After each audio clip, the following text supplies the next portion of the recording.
নমস্কার বন্ধুরা, অর্পিতা স্পিরিচুয়াল চ্যানেলে আপনাদের সবাইকে স্বাগত। বন্ধুরা, আশা করি আপনারা সবাই খুব ভালো আছেন।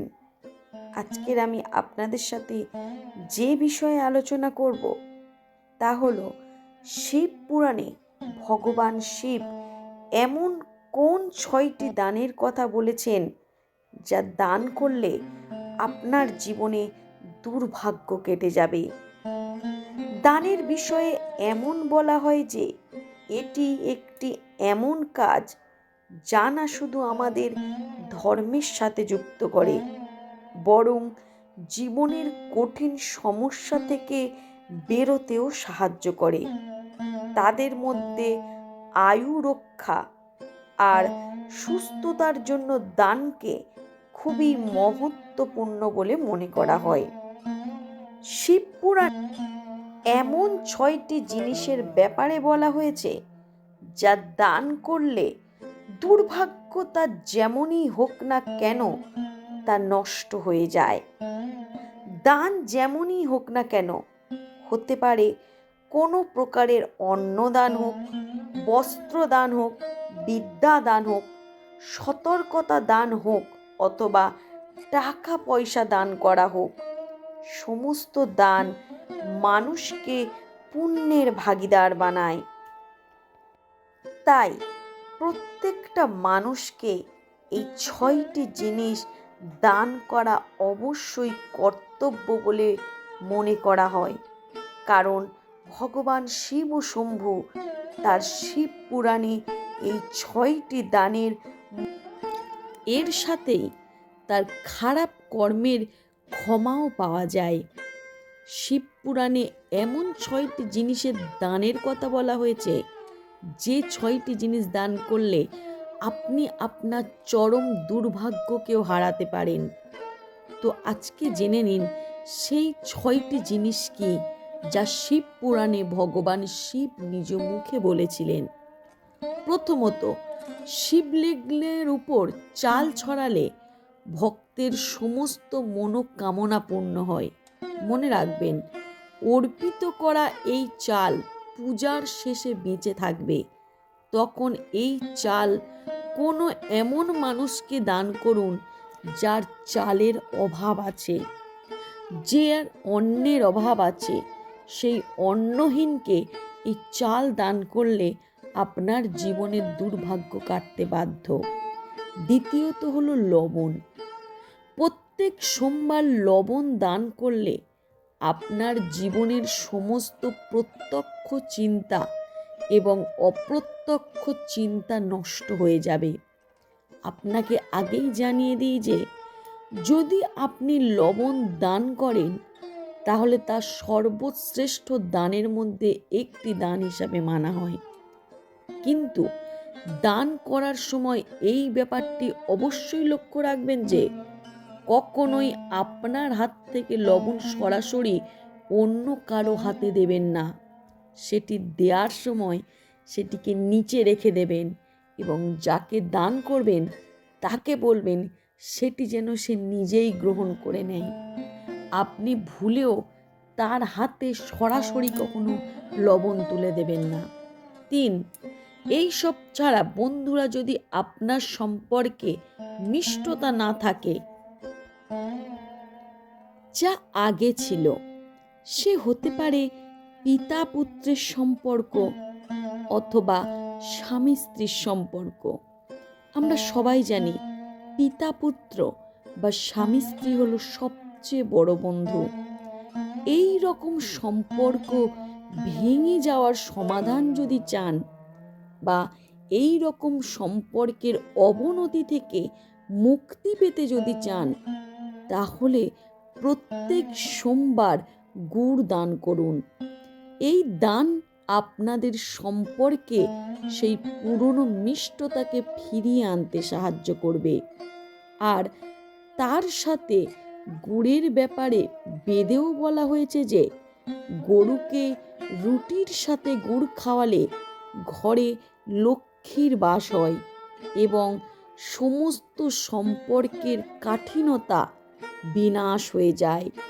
তাই বন্ধুরা, আপনারা পারলে গরুকে রুটির সাথে গুড় খাওয়ান, তাহলে দেখবেন ভগবান লক্ষ্মীর সাথে সাথে আপনাদের সম্পর্কের যে অবনতির দিক চলছিল, আপনাদের সম্পর্ক যে শেষের দিকে চলে যাচ্ছিল, সেটা আবার পুনরায় ফিরে এসে আপনাদের সম্পর্ককে মধুর করে তুলবে।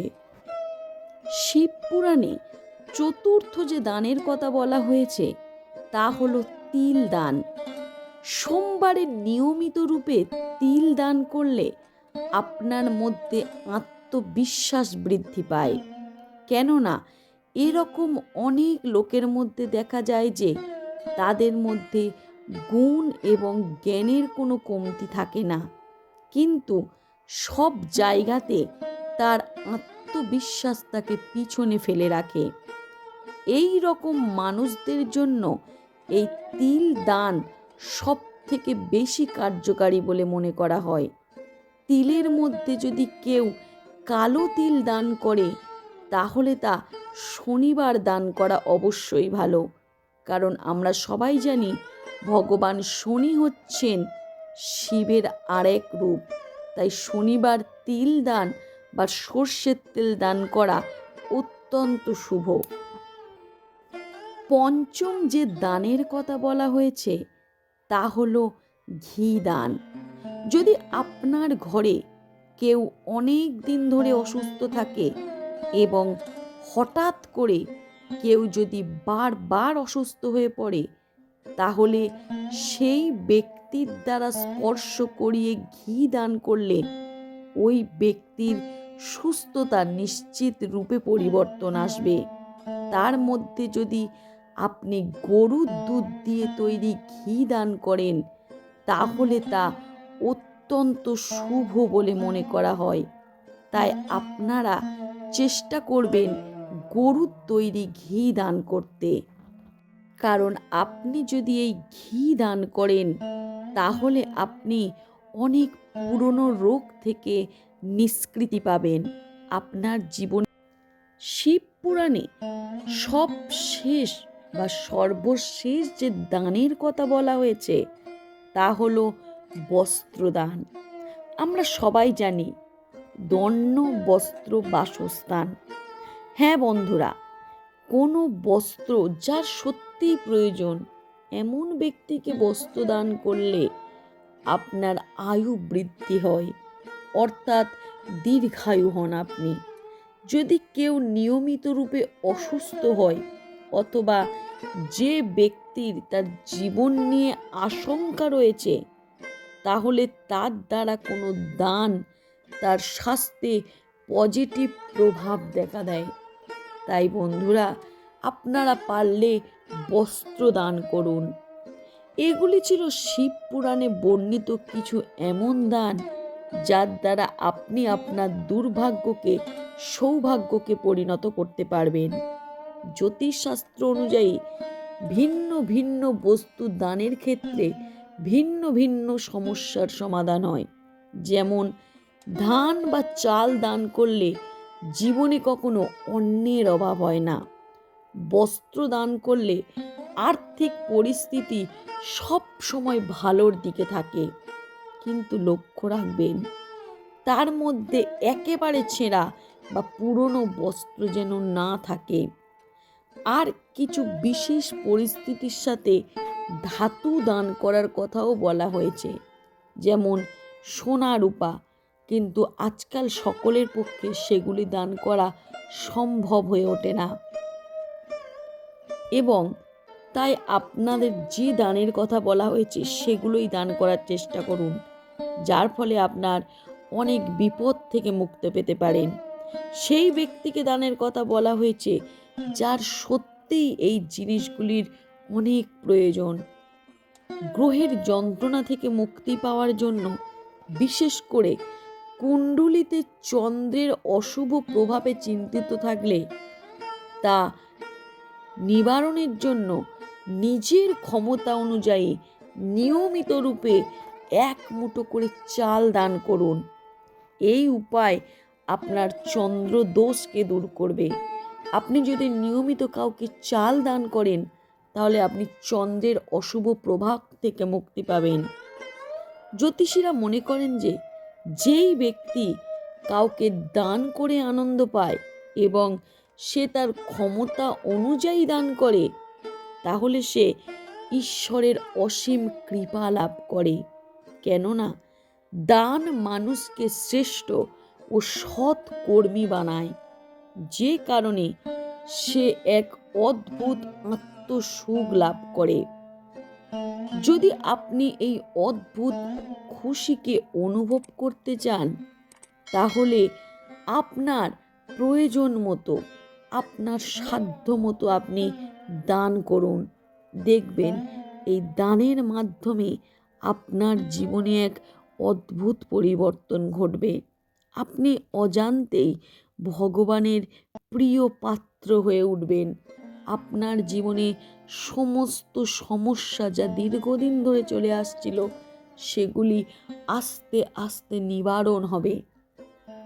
যখন দেখবেন আপনার জীবনের সমস্ত সমস্যা জটিলতা কাটতে শুরু করেছেন, তখন মনে করবেন ভগবানের আশীর্বাদ আপনার ওপর বর্ষিত হতে শুরু করেছে। তো বন্ধুরা, আজকের ভিডিওটি এই পর্যন্তই।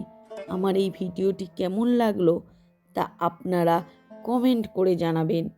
আর যারা আমার চ্যানেলে নতুন এই ভিডিও দেখছেন, তারা আমার চ্যানেলটিকে সাবস্ক্রাইব করে বেল আইকনটিকে প্রেস করে রাখবেন, যাতে আমার চ্যানেলের সমস্ত ভিডিও আপনার মোবাইলে আগে চলে যেতে পারে।